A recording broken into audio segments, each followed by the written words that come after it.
Assalamu alaikum wa rahmatullahi wa barakatuh. J'espère que vous allez bien. Je suis vraiment heureux de vous retrouver aujourd'hui, de vous annoncer qu'Écriture est de retour, avec plein de projets en perspective. C'est vrai que ça fait depuis, je crois, 1 an que j'ai pas sorti de vidéo. Donc aujourd'hui, on va parler à nouveau d'un compte-rendu de lecture. Un compte-rendu de lecture en cette période estivale, ma foi, où on peut lire les doigts de pied en éventail, au bord de la plage, sous un beau soleil. Non mais c'est vrai qu'au-delà du cliché, en été, je sais pas pour vous, mais c'est un petit peu le moment propice pour lire d'autres choses, pour lire des choses plus légères, pour lire des romans, pourquoi pas. D'ailleurs, c'est l'objet aujourd'hui de la vidéo, puisqu'on va se demander si est-ce que ça vaut la peine de lire Le Feu et la Foi de Issa Meyer. Alors avant de commencer de parler de ce roman, je voudrais d'abord dire d'abord que en fait l'auteur m'a envoyé le livre, à titre voilà gracieusement, gentiment, mais ça n'est pas un partenariat puisque je suis libre d'en parler si je veux, je suis libre d'en dire ce que je veux. Donc voilà. Et aussi que écriture, c'est une démarche autour de la lecture et de l'écriture, mais c'est aussi une démarche éthique. On essaie de réfléchir à la littérature en se demandant, en tant que musulman, qu'est-ce que ça nous amène. Voilà, lire et écrire avec une perspective de musulman, avec une perspective islamique. Donc Le Feu et la Foi de Issa Meyer, qui est assez connu, doit-on le présenter. Le frère est éditeur, Ribat Édition, il a écrit pas mal de livres. Des livres sur l'histoire de la civilisation islamique, mais là il s'agit d'un roman, et un roman c'est assez différent, c'est un challenge différent, et donc finalement l'objectif de cette vidéo c'est de se demander est-ce que Issa Meyer a relevé brillamment le challenge. C'est ce qu'on va voir tout de suite. Mais donc pour commencer, avant de vous donner du but en blanc le verdict, on va développer un petit peu plusieurs points, à commencer d'abord par un petit résumé. Donc il n'y aura pas de spoil, on va pas divulgacher comme disaient nos amis les Québécois. Je ne sais pas si vous connaissez ce petit mot valise, divulguer, gâcher, ils l'ont mis ensemble. Et je trouve ça vraiment intelligent. Mais bon, c'est pas l'objet de la vidéo, donc on va passer directement à ce fameux résumé. Donc, on est à la période d'Al-Andalus, l'Andalousie islamique. On est, si je me souviens bien, aux alentours de l'ère chrétienne 1210, 1212, quelque chose comme ça. Et tout se passe bien pour le jeune héros qui s'appelle Moussa ibn Ibrahim, son père Ibrahim, donc étant le chef d'un village, est un valeureux chevalier dans la ville d'El Bayessa, aujourd'hui qu'on appelle Baïfa, je ne sais pas si ça se prononce comme ça, ami hispanophone, corrigez-moi s'il le faut, je crois que c'est Baïfa. Et donc, dans cette petite vallée verdoyante, Moussa ibn Ibrahim, jeune enfant, vit une vie paisible, entouré de gens qu'il aime, et d'un père assez extraordinaire, valeureux, qui accorde de l'importance à l'islam et à la défense des terres musulmanes. Pourquoi la défense des terres musulmanes? Parce qu'il y a quand même une menace qui se profile à l'horizon. Derrière les frontières, il y a des seigneurs chrétiens, notamment Alphonse IX. Je pense que c'est Alphonse IX qui va commencer à s'allier avec des seigneurs locaux et malheureusement aussi des seigneurs musulmans pour harceler les frontières et assiéger des villes musulmanes. Donc le père de notre cher Moussa ibn Ibrahim décède sur le champ de bataille, tombe en martyr durant certaines batailles. Donc ça va être un petit peu voilà comment va commencer le roman, voilà commence l'intrigue, et ce livre va suivre les aventures de ce jeune Moussa Ibrahim qui va grandir, et ça va être pas mal de péripéties, des aventures, des amitiés, mais aussi des trahisons, des batailles assez sanglantes, mais aussi pas mal de stratégie militaire et de diplomatie. Il y a de la guerre et il y a de la politique. Et donc, c'est un livre, voilà, c'est quand même une brique, c'est près de 500 pages. Et il se passe pas mal de choses pendant ces 500 pages. Voilà, ça c'est pour brosser le trait vite fait de ce résumé. Et moi, ce qui m'intéresse aussi, c'est l'aspect du genre de ce livre, qui est un roman historique. Pourquoi c'est intéressant? Parce que je trouve que c'est un choix assez judicieux de l'auteur, parce que un roman historique, il y a quelque chose qui est assez spécifique du roman historique, c'est qu'on peut utiliser un registre qui est celui de l'épopée. L'épopée, c'était pendant le Moyen-Âge, notamment ces fameux poèmes qu'on chantait ou dans lesquels on louait les valeurs d'un chevalier, de ses hauts faits et gestes. Et donc, ce côté épique va permettre de susciter chez le lecteur toute une palette d'émotions qui vont être assez fortes. Alors vous me diriez, vous pourriez me rétorquer, et vous aurez raison, qu'on trouve de l'épique dans la fantasy, dans la science-fiction, Seigneur des Anneaux, j'en sais rien, moi, Star Wars, et vous auriez tout à fait raison, mais il y a quelque chose dans le roman historique qui est particulier, c'est que comme ça fait référence à des vrais événements. Je précise que dans ce livre, la toile de fond est vraie, les grands personnages historiques sont vrais. Après, les héros de l'histoire sont de la fiction, mais donc ça se passe sur une toile de fond qui est réelle, celle de l'Andalousie musulmane. Et donc, en termes de roman, choisir un roman historique, ça permet à nous musulmans, typiquement nous musulmans, vivant en Europe, pour beaucoup d'entre nous descendants de familles maghrébines. Et donc, quelque part, ça peut nous permettre de nous identifier beaucoup plus à l'histoire, ça peut nous permettre de rentrer beaucoup mieux en résonance que le registre épique dans d'autres types de romans. Donc choix très judicieux de la part de Issa Meyer. Et alors le troisième point que je voulais aborder avec vous, c'était sur celui de la construction véritablement de l'intrigue.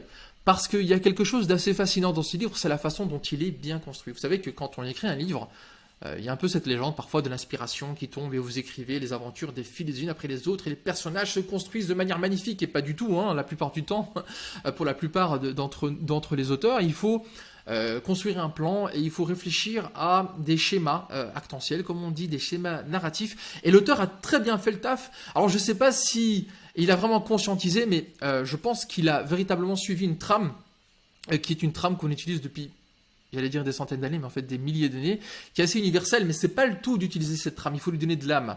Alors je voulais juste aborder avec vous une trame assez classique que vous pourrez reconnaître dans plein d'œuvres littéraires, dans la poésie, dans le théâtre, etc. Donc déjà, généralement, ça se passe dans un environnement tout à fait paisible, il y a une certaine routine, une routine heureuse, je sais pas, vous prenez la première scène du Seigneur des Anneaux chez les Hobbits, ou la première scène du Star Wars sur cette petite planète, je ne sais pas quel est le nom, je connais pas très bien l'univers de Star Wars, pardonnez-moi les geeks fans de Star Wars. Et donc, il se passe qu'il y a un élément perturbateur, il y a un élément qui va quand même venir rompre cette paisible routine, et ça va être par exemple la mauvaise nouvelle, je sais pas, d'un décès ou une menace qui se profile à l'horizon. Alors souvent à ce moment-là de l'histoire, il va y avoir un mentor. Voilà, j'ai pris des images un peu clichés, mais bon, c'est pour bien vous faire comprendre ce que j'ai envie de montrer. Donc il y aura souvent un mentor qui va venir, ce mentor, ce sage, peut-être un vieil homme, ça peut être quelqu'un de plus âgé, ça peut être un oncle, ça peut être un ami.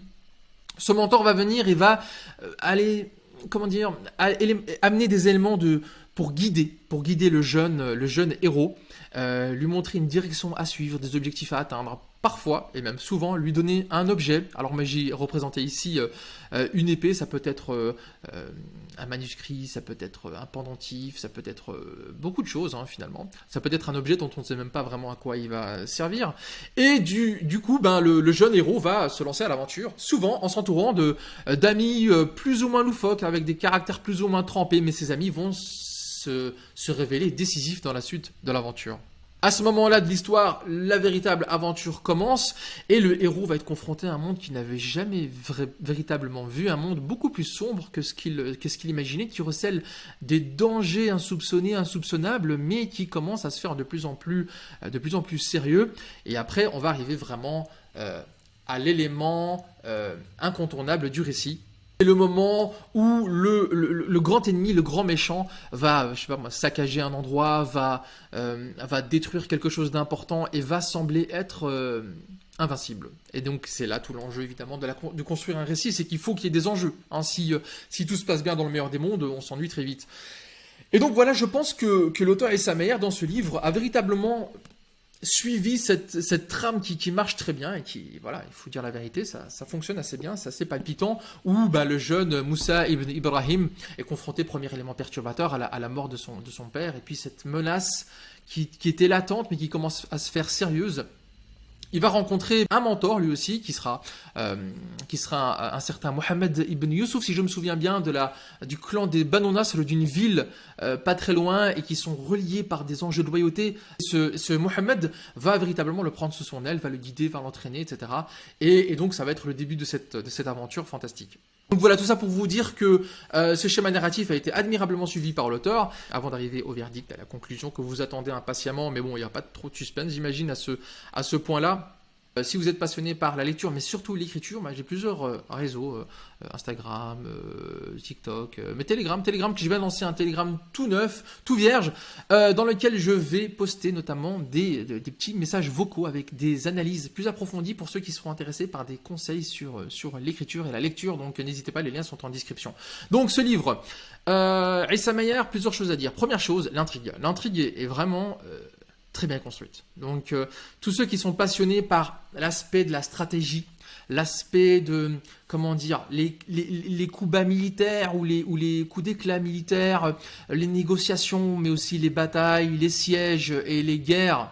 Voilà, ceux qui aiment ça vont être servis, les personnages sont bien construits, parce qu'ils sont bien typés, bien stéréotypés au sens positif du terme. C'est des personnages qui ont de la texture, qui ont des ambiguïtés, qui peuvent parfois, révéler quelques surprises plus ou moins heureuses. Donc très bien construit l'intrigue, une richesse des personnages et une richesse des événements. Donc à tout niveau, l'auteur a vraiment rempli le contrat, je pense.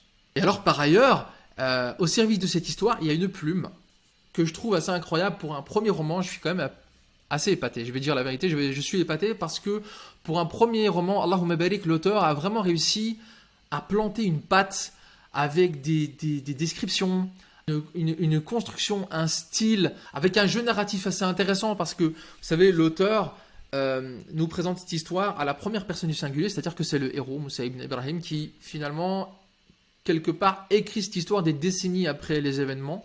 Et donc, ça rajoute en intensité, puisqu'on a ce côté vieux sage qui se pose et qui a un regard plus lucide sur le passé, avec cette première personne du singulier qui nous permet de vraiment vivre ces événements de l'intérieur, finalement. Donc ça j'étais aussi assez impressionné. Et puis évidemment, comme je vous le disais, écriture, perspective éthique.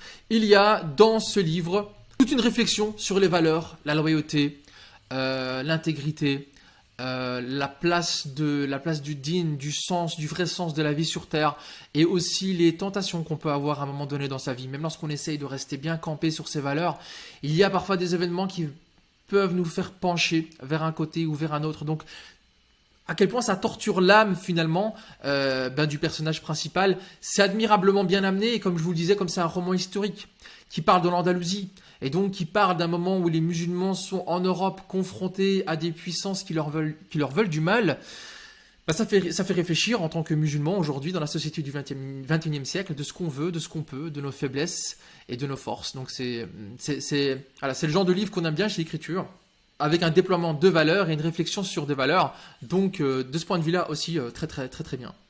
Je tiens quand même à souligner quelques trigger warnings pour reprendre le vocabulaire woke moderne. Mais trigger warning, c'est quoi? C'est l'idée que ce livre pourrait ne pas correspondre à tout le monde. Pourquoi? Parce que c'est un livre, il y a des batailles, il y a des sièges, il y a des guerres, et donc il y a des scènes qui sont décrites et qui sont sanguinaire. Quand je dis sanguinaire, c'est, on pourrait dire sanguinolente. Donc, pour les personnes qui sont sensibles à cela, ou pour les personnes qui sont peut-être un peu jeunes, je sais pas, moi je dirais entre moins de 14 ans, je pense que ça pourrait ne pas être le livre le plus prioritaire à mettre sur votre pile à lire, parce que c'est quand même costaud. Donc, mais sinon, si ça vous dérange pas, véritablement, je pense que vous pouvez aller foncer sur ce livre. Et je vais le dire sans embâche, je vais le dire directement, de tout ce que j'ai lu dans la galaxie, on va dire la littérature francophone musulmane, pour moi, c'est le meilleur. C'est costaud, c'est bien écrit, l'intrigue est équilibrée. J'ai pas tout lu ce qui se fait dans la galaxie communautaire francophone, mais d'ailleurs, s'il y a des auteurs, des éditeurs parmi vous qui veulent m'envoyer des livres, si je le lis et que je trouve des choses intéressantes à dire, moi, ce serait avec plaisir. Mais donc, je reviens à notre ouvrage du jour. S'il y a des choses peut-être, parce que voilà, c'est un compte-rendu critique, on essaie parfois de trouver des petits bémols. S'il devait y avoir des bémols à trouver, je pense qu'il y a certaines longueurs dans le livre, peut-être. Certains passages, on se demande si c'est vraiment essentiel que ce soit dedans. Et certaines lourdeurs stylistiques, je pense par exemple à l'utilisation répétée de la figure long, L', O-N, long n'amena, long fit, long disposa, long pensa, que c'est assez répétitif. Et je pense que c'est un petit peu une lourdeur qui n'est pas tout à fait nécessaire. Et alors, peut-être deuxième petit bémol, mais ça c'est un petit peu subjectif, c'est que, a priori, moi quand je lis un livre, j'aime bien que ce soit un roman et pas une saga, parce que lorsque on propose un livre qui se fait en plusieurs tomes et qu'on annonce de prime abord que ce sera en plusieurs tomes, ça me refroidit généralement. Alors ici, l'auteur a fait un bon taf, donc je me procurerai le deuxième tome, c'est sûr. Mais voilà, encore une fois, c'est des petits bémols que je souligne parce qu'il faut trouver des petites choses, mais ça n'empêche pas que c'est un travail fantastique, que je vous le conseille. À mon avis, c'est une lecture d'été absolument incontournable si ça vous intéresse un petit peu ce qui se fait dans la galaxie communautaire francophone sur la littérature. Donc achetez-le, vous ne le regretterez pas, je pense. Voilà, je pense avoir fait le tour du sujet.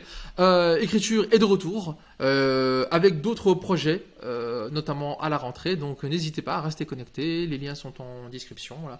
Et j'espère à très bientôt, Inch'Allah. Qu'Allah vous préserve. Wassalamu alaikum wa rahmatullah.